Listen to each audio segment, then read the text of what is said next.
गामि गामि UPPL गामि गामि BPF दिनैनि खालाराव जुदि जों BTR ओनसोलाव जों जुदि नोजोर होयोब्ला BTR नि साफ्रोमबो नोगोरारिफोरानो दिनै बबेबा मोनसे राजखान्थिजों गोदोनायाव फालि सोजायो बबेबा मोनसे राजखान्थिजों दिनैनि तारिखाव नोङो आखाइ गोरोब फैयो दा बेफोरखौ थासारिखौ नुनो मोननाय जादों गोनांथि दं नामा जे रायजो राजाफोरनि साफ्रोमबो नखरनि मेम्बारफोरा मोनसे राजखान्थि हान्जायाव जगदान जाथारनांगौ फालि सोजानांगौ नखरैनो UPPL जानांगौ नखरैनो BPF जानांगौ नोंथांमोना मोनसे पलिटिशियान दिनैनि खालाराव नोंथांमोना राजखान्थियारि दैदेनगिरि दा बे हिसाबाव बेफोर गोनांथि दंमोन नामा जे सासे बा नखर मोनसेखौ जे मोनसे राजनीतियाव इनभल्व खालामनो थाखाय बेनि अनगायैबोथ' जौगाथायखौ नोजोर बोनानै गुबुन गुबुन बिथिंजों बिथांमोनखौ सरजाबालासेनो खामानि मावनो हायो गोनांथिथार दंमोन नामा जे रायजोखौ गोनांथिथार दंमोन नामा जे नखरखौ नोंथांमोननि आफादाव सोनो बा नोंथांमोननि राजखान्थि दोलाव सोनो मा बुंगोन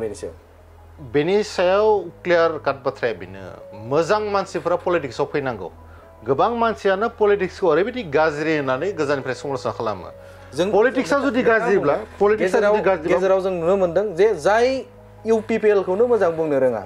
जाय BPF खौनो मोजां बुंनो रोङा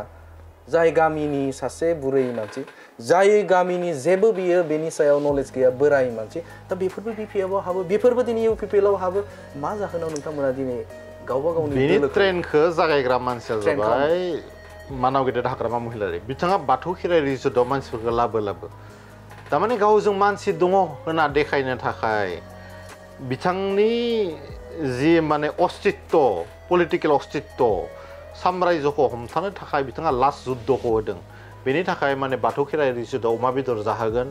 ओरै माने सानस्रिनो होगोन ओरै जोंहा माने सुइमिं पुल दङ ओरै माने कापोल थानाय हटेल दङ बेफोरखौ बुङै माने जाम्बा जला मानसिफोरखौ लाबोगासिनो दङ आं बुंनो नागिरनाय एक नाम्बार बाथ्राया बेसो जे जोङो पलिटिकेल सिनारियोखौ समालोचना खालामालासेनो कन्स्ट्राक्टिभ वेआवथ' खालामखानांगोन बेयो डेम'क्रेटिक मोनसे प्रसेस दा माखासे मोजां मानसिफ्राबो मा खालामो आन्दोआव थाना पलिटिकेला गाज्रि पलिटिकेला ओरै पलिटिक्स बुस्थुआ ओरै होननानै समालोचना खालामबाय थायो खिन्थु आं खावलायगोनसो जुदि पलिटिकेल बुस्थुआ एसेबां गाज्रिब्ला बेखौ मोजां खालामनायनि दायित्वआथ' जों बयहाबो दङ ना मानो जोङो गाज्रि होननानै गोजानाव थाबाय थानो महात्मा गान्धीया बेखायनो बुंदों अयनायखौ माने खालामनाया जेसेबां पाप बेखौ नुनानै सुस्रांनो नागिरियाबो एसेबां पाप जों अयनायखौ जुदि नुबाय थादोंब्ला बेखौ फैनानै माने थिग खालामनांगोन कारेक्सन खालामनांगोन आं बेखौसो खावलायदों मोजां मानसिफोरा पलिटिक्सआव फैनांगौ दा बे गाज्रि जि मोननाय ट्रेन्डिं सिस्टेम खालामदों जे जायफ्रा हाजिरा मुजिरा मावनानै जायो बिथांमोन बायदि मानसिखौ बासाव सोनानै लाबोयो मालाबा गारियाव किसुमाना गारियाव गाखोनो लुबैनायबो मानसि दङ मानाव गेदेर हाग्रामा महिलारिया माने